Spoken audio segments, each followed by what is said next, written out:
Isomo rya kabiri. Isomo ryo mu ibaruwa yandikiwe Abaheburayi.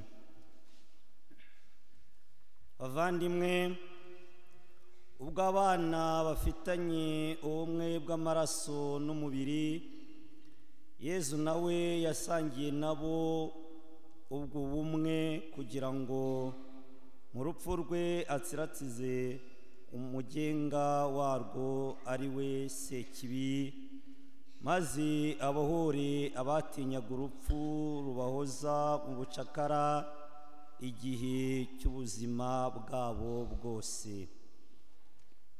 Koko ntiyaje atabaye abamarayika, ahubwo yaje atabaye inkomoko ya Aburahamu. Kubera iyo mpamvu yagombaga kwishushanya n'abamarayika be muri byose, akaba umuherezabitambo mukuru w'umunyampuhwe kandi wishyikira ku Mana ngo ahanagure ibyaha by'imbaga.